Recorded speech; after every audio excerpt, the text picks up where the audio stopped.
Il se dit ici et là que Papa Essiedu, l'acteur qui devrait incarner normalement donc un Severus Rogue dans la prochaine série Harry Potter d'HBO, aurait été purement et simplement viré. Alors, est-ce une rumeur? Est-ce que c'est la vérité? Est-ce que c'est la réalité? Et si c'est une rumeur, est-ce que, eh bien, finalement, cela pourrait arriver? On voit ça ensemble.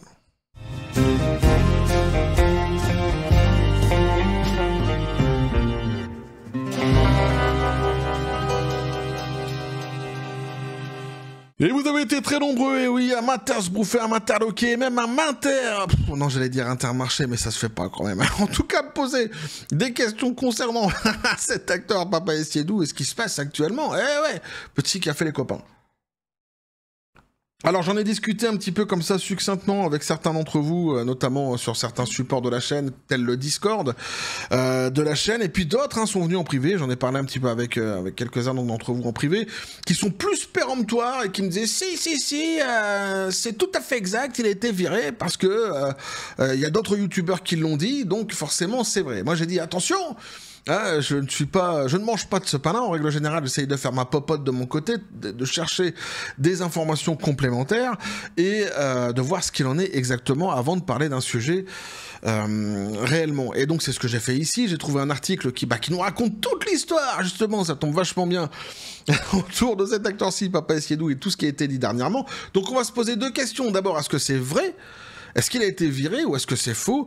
Et auquel cas, si c'est faux, eh bien, ce n'est donc qu'une rumeur, mais est-ce que cela pourrait devenir réalité dans un futur proche? Est-ce qu'il pourrait, dans un futur proche, se faire virer et comment? Le comment et les comment et les pourquoi, on va se les poser justement toutes ces questions ensemble. Bref. On attaque et on nous dit donc qu'un Papa Essiedu aurait été renvoyé du rôle de Severus Rogue en raison de la pression publique et des objections de J.K. Rowling. Alors là, tu as déjà, pour ceux qui suivent la chaîne depuis un moment maintenant et qui avaient donc un suivi de toutes les informations que je vous ai données concernant cette fameuse série, il y a un truc déjà qui peut vous faire un petit peu tiquer. Les objections de J.K. Rowling. De quoi on nous parle ici? Est-ce qu'on nous parle d'objections qu'elle aurait, d'avis plutôt qu'elle aurait donné dans la presse, mais ce ne sont pas des objections concernant le rôle, plutôt le casting de Papa Essiedu, donc pour le rôle de Severus Rogue, ou est-ce qu'on nous parle d'objections qu'elle aurait émises à HBO? Auquel cas, si on nous parle de pression qu'elle aurait faite donc sur HBO concernant le renvoi de Papa Essiedu, on sait que c'est faux. On sait que c'est faux parce qu'elle l'a dit, tout simplement. On l'a lu ensemble, elle a dit que, et je l'avais regretté, qu'elle ne ferait absolument aucune objection à HBO concernant le casting de Papa Essiedu. Je l'avais regretté d'ailleurs, parce que j'avais dit c'est une trahison quelque part envers les fans, puisqu'elle avait promis d'être à la baguette de tout cela et de faire très attention à ce que la série corresponde au livre. Elle avait même dit qu'elle avait signé avec HBO parce qu'il lui avait promis que justement et qu'il collerait complètement au livre, à ce qu'elle avait écrit elle-même, et donc il y avait une petite trahison ici. On se demandait qu'est-ce qu'elle vient foutre, quoi, si elle donne pas son avis, si elle fait rien, tu vois, elle donne pas son avis pour les castings, elle donne pas d'objection, en fait qu'est-ce qu'elle fout, quoi, elle nous dit qu'elle a la baguette de tout, mais visiblement pas tellement, quoi. Donc ça c'est la première chose. Par contre, si on nous parle d'objections, mais là c'est pas des objections, c'est des avis qu'elle a donnés sur Internet dans certaines presses concernant le choix de Papa Essiedu, là oui effectivement elle a déjà dit que pour elle c'était une catastrophe que d'avoir choisi cet acteur-ci. D'abord dans un premier temps elle a expliqué parce qu'il ne correspondait pas à la description qu'elle en avait faite de Papa Essiedu, de Severus Rogue dans les livres, et ça c'est assez évident quand même à comprendre. Premier point. Deuxième point, elle avait dit qu'il ne camperait jamais le personnage de Severus Rogue et que il ne pourrait jamais incarner ce personnage-ci, bien qu'il soit un bon acteur. C'est ce qu'elle avait dit. Qui plus est, on avait appris qu'elle avait quelques griefs avec lui qui dataient depuis longtemps maintenant, depuis avant même le tournage du premier film Harry Potter, lorsqu'il était question du casting, notamment du casting d'Harry Potter et du choix de Daniel Radcliffe. Papa Essiedu avait trouvé ça nul d'avoir choisi Daniel Radcliffe. Il avait été la voir en disant que c'était une monumentale erreur que d'avoir choisi cet acteur-ci pour incarner Harry Potter. Donc elle avait évidemment très mal prise par le passé, puis le futur lui a donné raison, puisqu'en fait les films ont cartonné et que Daniel Radcliffe a bénéficié de beaucoup d'affection de la part des fans d'Harry Potter, des livres même d'Harry Potter, bien que maintenant l'acteur il a un petit peu disparu, il faut dire les choses comme elles sont, puis sa cote de popularité aussi a grandement baissé parce que justement il a pas mal taclé J.K. Rowling par le passé et aussi pour ses orientations politiques, etc. Donc ça voilà, ça c'est pour remettre un petit peu la citrouille au milieu du potager. Déjà voilà, dans le titre, faire attention à ce qu'on dit, hein. Alors, le monde du spectacle est secoué par une vague de rumeurs suggérant que l'acteur britannique Papaessidou aurait été renvoyé de son rôle de Severus Rogue dans les prochaines séries télévisées Harry Potter de HBO. Des informations circulant sur la plateforme comme X affirmant que le renvoi d'Essidou serait dû à la réaction du public et aux objections de J.K. Rowling, créatrice de la franchise et productrice exécutive du projet. Bien que ces allégations restent non confirmées, la controverse a suscité un vif débat parmi les fans, mettant en lumière l'interaction complexe entre les choix du casting et les politiques culturelles et l'influence de Rowling sur le monde des sorciers. Donc voilà, maintenant vous avez compris, on est sur une rumeur, absolument rien n'a été confirmé. Ça a été sorti sur X par certaines personnes, mais ce n'est qu'une rumeur.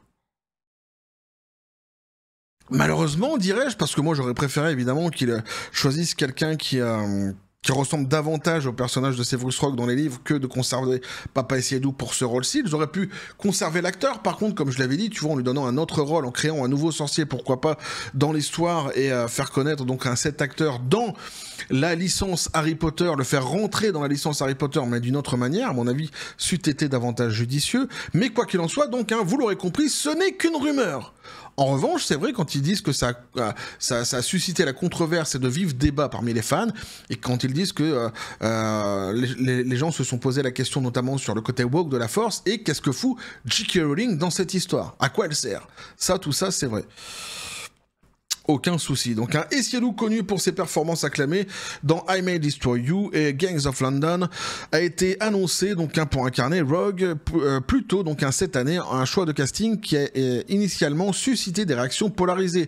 Dans les livres de J.K. Rowling, Rogue est décrit comme un homme pâle au teint jaunâtre, aux cheveux noirs, gras et au nez crochu, une représentation incarnée par Alan Rickman. L'excellent, devrais-je dire même Alan Rickman, paix à son âme évidemment, dans les films originaux.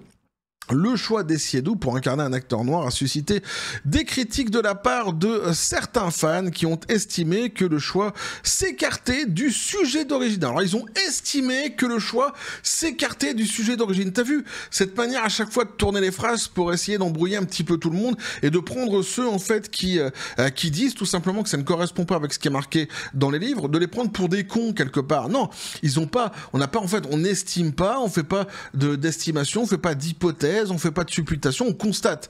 Il y a une description qui est faite dans le livre, elle a d'ailleurs été redonnée plus haut dans l'article, et Papaessidou ne correspond pas du tout à ces descriptions. Point final. Donc sur les réseaux sociaux, des publications ont dénoncé un échange racial, donc le race swapping, et remis en question l'image d'un Rogue noir harcelé par un James Potter blanc. Alors là aussi, il y a des choses à dire. Le côté woke de la Force, pour ceux qui ne le savent pas, pour ceux qui l'ignorent, emprunte deux procédés, qui sont deux procédés racistes en eux-mêmes, qui sont donc d'abord le blackwashing, qui considère à faire donc à la hiérarchie des races par le prisme des couleurs de peau, valorisant et favorisant systématiquement la couleur noire au profit, donc plutôt au détriment de toute autre couleur. Ça, c'est pour le blackwashing. Et tu as le race swapping. Alors lui, c'est quasiment encore pire dans son appellation, puisque là, on est vraiment dans le terme race, et donc tu es dans l'échange donc de race. Et pareil, ici, donc tu es dans la hiérarchisation des races, qui est faite par le côté woke de la Force, une fois de plus, via aussi donc la couleur de peau, qui généralement, une fois de plus, favorise la couleur noire au détriment de toutes les autres couleurs. Donc le race swapping et le blackwashing, ce sont deux procédés de racisme XXL, faut le savoir, pour ceux qui se disent défendre le côté woke de la Force, mais qui ne maîtrisent pas complètement ce sujet-ci. Si vous dites défendre le côté woke de la Force, vous défendez les gros racistes 2.0 d'aujourd'hui. Voilà. Et d'ailleurs, c'est à condamner dans les deux sens. Le blackwashing est à condamner autant que le whitewashing, on l'a vu dernièrement, notamment avec Black Panther. Et je l'ai dénoncé sur cette même chaîne. Mais ce sont donc deux gros procédés de racisme qui correspondent tout simplement en tout point à la définition du racisme, tout simplement. Alors d'autres ont salué la diversité de ce choix, y voyant donc une réinvention audacieuse du personnage emblématique pour une nouvelle génération. Alors d'abord, personne n'a demandé de réinvention dans cette série. Il a été mentionné d'ailleurs que ce serait une adaptation et non pas une réinvention. Donc les mots ont un sens. Faut savoir justement ce qu'ils sont en train de faire actuellement avec cette série de manière précise. Et puis c'est vrai que plus haut on nous dit que pour certains ça a suscité l'indignation concernant justement l'histoire qu'il aurait avec James Potter, finalement donc Severus Rogue, et c'est tout à fait normal. Parce qu'effectivement ça change toute la perception qu'on pourrait avoir de l'histoire dès lors qu'on n'a ni lu les livres, ni vu les films. Pour celui qui découvrira Harry Potter sous le prisme de cette fameuse série, eh bien, il interprétera le rôle donc de Severus Rogue d'une manière tout à fait différente de ce qui avait été suggéré, écrit tout simplement dans les livres d'origine et dans les films aussi. Puisque ici, ça bouleverse absolument toute l'histoire, ça réécrit l'histoire. Évidemment, ils n'interpréteront pas de la même manière les problèmes que James Potter rencontre justement avec Severus Rogue, avec cette espèce de triangle amoureux justement avec la mère d'Harry Potter au milieu, comme c'était écrit par le passé et comme ce sera présenté aujourd'hui. Ceux qui ne connaissent pas les œuvres du passé ne vont pas du tout l'interpréter de la même manière, c'est évident, et donc on dénature l'œuvre. C'est aussi simple que ça. Et c'est bien ça qui fout en l'air les fans. Voilà. La rumeur du licenciement semble toutefois liée à bien plus qu'un simple mécontentement des fans et à l'apparition d'Essiedou. En avril 2025,Essiedou a signé une lettre ouverte aux côtés de plus de 400 professionnels de l'industrie, dont Eddie Redmayne, la star des Animaux Fantastiques, et Nicolas Coughlin de la série Les Chroniques de Bridgerton. Condamnant donc une décision de la Cour suprême du Royaume-Uni, définissant le sexe comme biologique, impactant ainsi les droits des personnes transgenres. Et alors là, c'est très intéressant une fois de plus cette façon de tourner donc la phrase, puisque donc impactant les droits des personnes transgenres, donc on comprend dans la manière dont c'est dit ici donc que c'est un impact qui serait donc négatif, mais par contre, il n'est pas fait mention de l'impact positif que ça a sur les femmes en Angleterre. Donc il y a un parti pris ici, une fois de plus, de dire voilà, ça impacte les personnes transgenres. C'est vrai, mais ça impacte surtout les femmes en fait en Angleterre. Et oui, et même ça les favorise, puisque les toilettes mixtes, tout ça c'est fini, tout ce qui avait été revendiqué justement par ces femmes qui ont fini par avoir gain de cause en Angleterre, puisqu'en fait on parle tout simplement de cette loi qui a réhabilité la vérité de la biologie en 2025, qui consiste à dire qu'on définit une femme selon son sexe biologique. C'est aussi con que ça. En vérité, voilà, que tu ne peux pas bouger. Et ça démontre d'ailleurs à quel point, dans cette histoire-ci, il y a des gens, d'ailleurs, de la manière dont c'est écrit ici, peut-être cette personne-ci qui a écrit cet article en fait partie, qui souhaiterait réinventer, en fait, la vérité sur l'autel d'une espèce de nouvelle vérité qui ne serait qu'un mensonge complètement chimérique.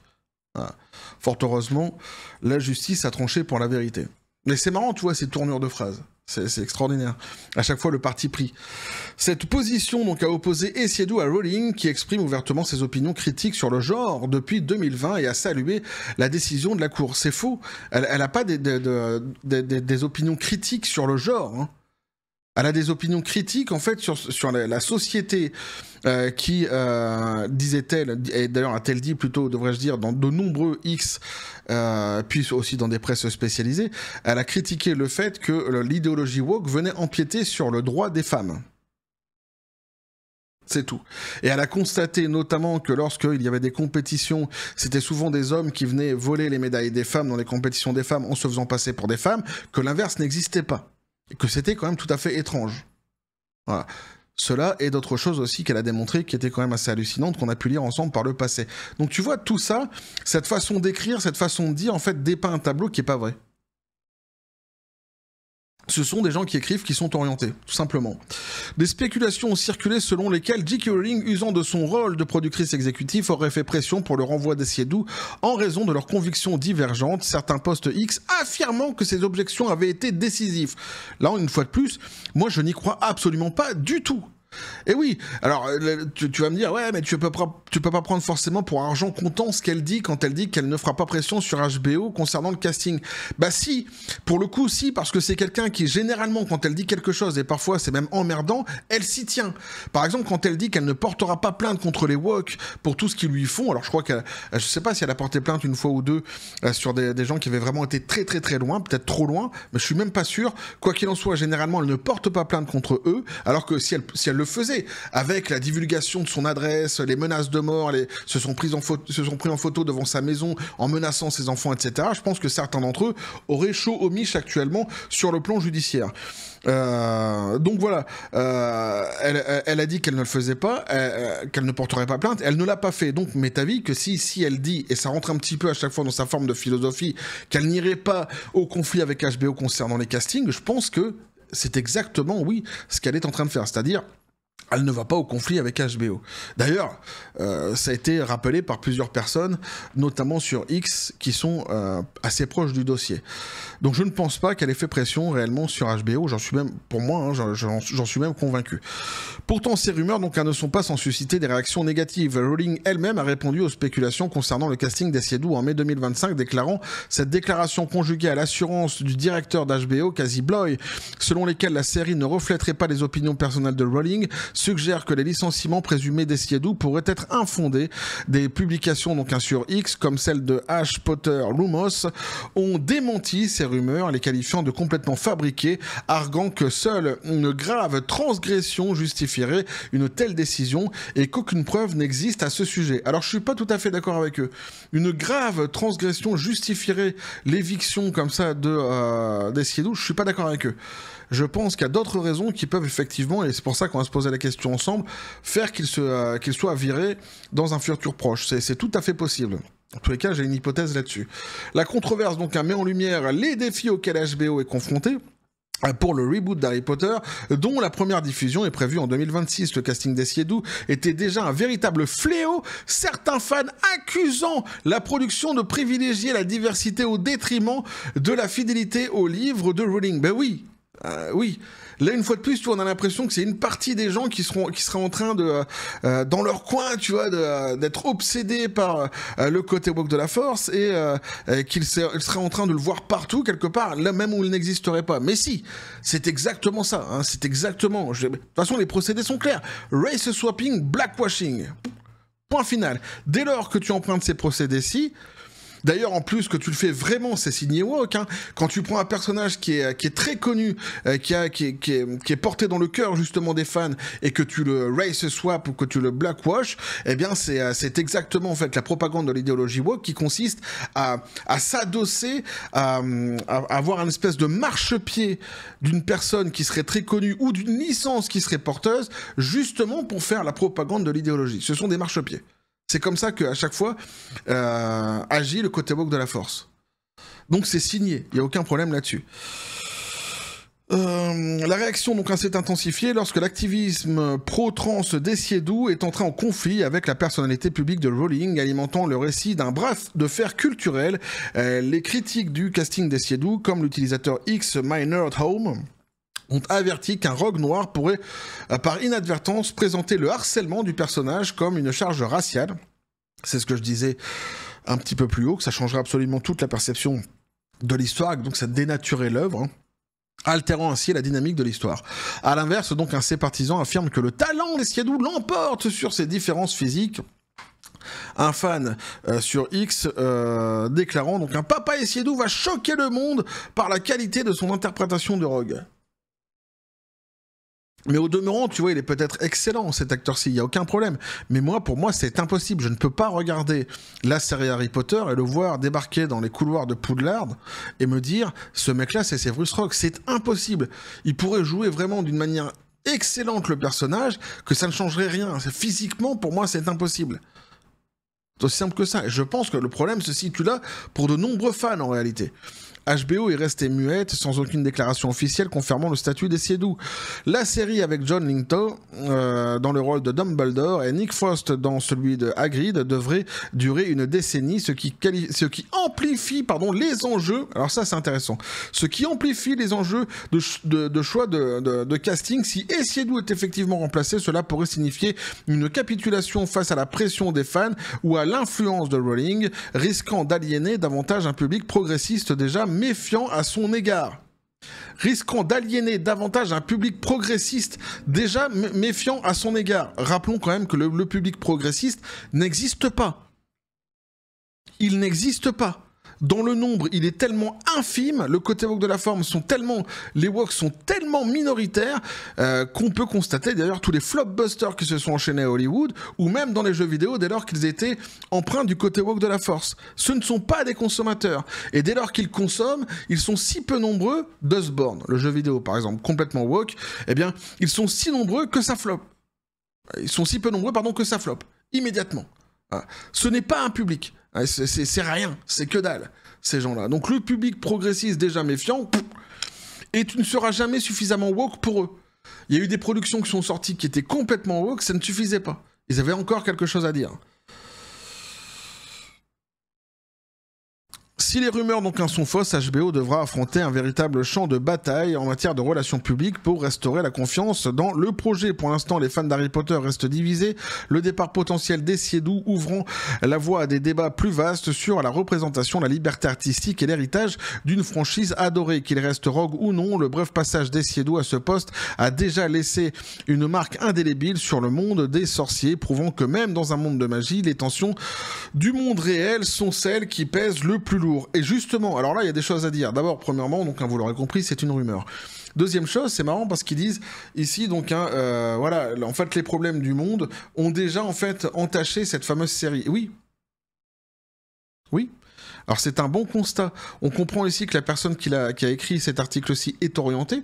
Et donc elle, en fait, elle essaye de rejeter la pierre sur ceux qui justement contestent le casting de Papa Essiedou. Mais pourquoi en fait il est contesté? Précisément parce qu'on a fait ramener des problèmes du monde réel dans un monde qui devait nous divertir, un monde qui n'existe pas, celui d'Harry Potter. Voilà. Ce que fait à chaque fois le côté woke de la force, de manière tout à fait vulgaire, ils viennent salir chacune des licences avec leur message de propagande idéologique, politique, qui nous viennent tout simplement du monde dans lequel on vit. Et qui sont déjà dans le monde dans lequel on vit, pas acceptés. Et quand je dis que ce n'est pas accepté, c'est par le monde entier. Le monde entier. Il n'y a pas que l'Occident dans le monde. Tu as d'autres continents, tu vois. Là, tu vas voir sur les autres continents comment se porte le côté woke de la force et tu vas comprendre. Ce n'est pas accepté. Les gens n'en veulent pas de cette folie woke. Et ils l'ont bien identifié. Ils ont bien identifié le racisme dans cette idéologie. Ils ont bien identifié la prédation des enfants, notamment dans cette idéologie, et d'autres points tout à fait néfastes et mortifères que nous propose justement le wokisme. Ah, il faut rappeler que ce n'est qu'une petite minorité d'emmerdeurs, ces gens-là. Ce n'est qu'une toute petite minorité d'emmerdeurs qui viennent à chaque fois avec leurs problèmes psychologiques, leurs désirs complètement chimériques, qui viennent salir, dénaturer, dégueulasser, déglinguer des licences qui sont chères à notre cœur. Pourquoi? Parce que chez Boboland, là où justement eh bien, résonnent toutes ces lubies, eh bien... il est bon, justement, d'emprunter ses voies. C'est pour ça qu'on se retrouve avec de l'industrie du film, que ce soit Hollywood ou même en France, complètement gangrénée par cette connerie. Alors, ils sont en train de reculer grandement à Hollywood. En France, ils ont toujours un train de retard, donc ça va prendre encore un petit peu de temps. Mais voilà. Hein. Et quand on voit qu'ici, l'article déplore, comme si c'était ceux, en fait, qui voyaient les choses concrètement, c'est-à-dire, en fait, Severus Rogue, il a une description physique dans les livres, et là, ça ne correspond pas, et donc on est forcément sur des procédés emprunté par le côté woke de la force, tout simplement, de racisme emprunté par le côté woke de la force, eh bien, c'est nous, en fait, qui sont blâmés. Dès lors qu'on dit qu'on nous ramène des faits de société, enfin des faits de société, des sujets, voilà, des sujets de société dans un monde du divertissement, dans un monde complètement imaginaire, dans lequel tout cela ne devrait pas exister, eh bien c'est nous qui sommes blâmés. Pour eux, c'est bien ça en fait. En fait, pour eux, il faudrait parler de ça H24. Peu importe le sujet, peu importe la série, peu importe le film, peu importe le jeu vidéo. Et on l'a bien compris, puisque c'est l'évangile selon saint Woke. À chaque fois, peu importe la production, que ça soit film ou jeu vidéo, c'est systématiquement le même dépliant, c'est systématiquement les mêmes procédés. C'est pour ça que quand tu travailles vraiment le sujet du côté woke de la force, au bout d'un moment, tu le connais sur le bout des doigts. Hein, c'est ce qu'on fait nous ici sur cette même chaîne, puisque ce sont à chaque fois les mêmes procédés, donc on les identifie au bout d'un moment. Hein, et surtout qu'en plus, eux, ils leur donnent des termes. Hein, le racist swapping, comme je disais, par exemple, le blackwashing, sont les termes qu'ils emploient eux-mêmes. Donc on finit vraiment par identifier leur façon de faire, qui est systématiquement la même feuille de route, l'évangile selon saint Woke. La diversité forcée et vulgaire, hein, qui n'a en fait qu'une propagande idéologique et politique. Donc en tous les cas, ce qui est certain ici, c'est que donc, hein, vous l'aurez compris, ce n'est qu'une rumeur jusqu'ici, on verra ce qu'il en sera. Maintenant, est-ce que réellement même si tu vois tout cela en fait s'avérer complètement faux, est-ce qu'il pourrait se faire licencier dans le futur, dans un futur proche? Moi, je pense que oui. Et ici, ils disent qu'il faudrait que ça soit une faute grave, un truc nanani pour qu'il se fasse dégager. Je ne pense pas. Je pense tout simplement que cette série va coûter une blinde à HBO, qu'elle est prévue quand même sur un certain nombre d'années conséquents, et qu'ils n'ont pas le droit à l'erreur. Et qu'ils sont évidemment actuellement en train de prendre grandement le pouls de ce que pensent les fans de tout cela. Et il est tout à fait possible qu'avant même qu'ils ne tournent la première scène, ils choisissent justement de remplacer certains casting qui ne correspondrait pas ou qui ne donnerait pas envie aux fans, tout simplement pour pouvoir vendre cette série. Parce que sans quoi, ça va être un casse-gueule monumental. Donc on peut comprendre, on peut imaginer qu'ils finissent par virer, par licencier certains, d'ailleurs, pas forcément que Papa et Siedou, du casting, parce que justement les fans, ou parce que ça ne correspondrait pas, ou parce qu'en prenant le pouls justement des consommateurs, eh bien ils se rendraient compte qu'ils aillent dans le mur. Donc c'est tout à fait possible selon moi. Mais enfin, jusqu'ici, ça reste dans l'ordre de la rumeur. Donc, pour ceux qui m'ont dit en privé que c'était « si, c'est sûr, nanani », bah écoute, si ça se trouve, t'as raison, et dans le futur, on nous dira « ouais, c'est sûr », mais jusqu'ici, tu vois, il n'y a aucune confirmation, donc on est sur une rumeur. Point final. Bref, n'hésitez pas à me dire ce que vous en pensez dans les commentaires. Les copains, à vous abonner si le contenu vous a plu, activez la petite cloche pour les prochaines notifications, les prochaines vidéos qui vont arriver, balancez un like, à partager la vidéo. Vous avez tous mes réseaux sociaux qui sont donc dans les descriptions de la chaîne. N'hésitez pas à venir sur le TikTok, le X, le Discord ou l'Instagram de la chaîne. Sur ce, les copains, je vous dis comme toujours à la Don Spartan. Paix et félicité, pistolet à prout, c'est à toi. Qu'est-ce que tu penses de tout cela? Rumeur. Il ne dit qu'un mot. Ouais, voilà. Il a bien raison, d'ailleurs, ça résume à peu près tout. Bref, on va continuer à suivre tout cela, tout ce qui se passe autour de cette série, le casting, les rumeurs, nanani nanana. Enfin, les rumeurs. Non, j'aime pas trop, moi, commenter les rumeurs, mais ici, c'est persistant et on est venu assez nombreux pour me demander justement mon avis. C'est pour ça que j'ai fait cette vidéo. Bref, on va continuer donc à suivre tout cela sur cette chaîne, toujours dans la joie et la bonne humeur, et que la force soit avec vous.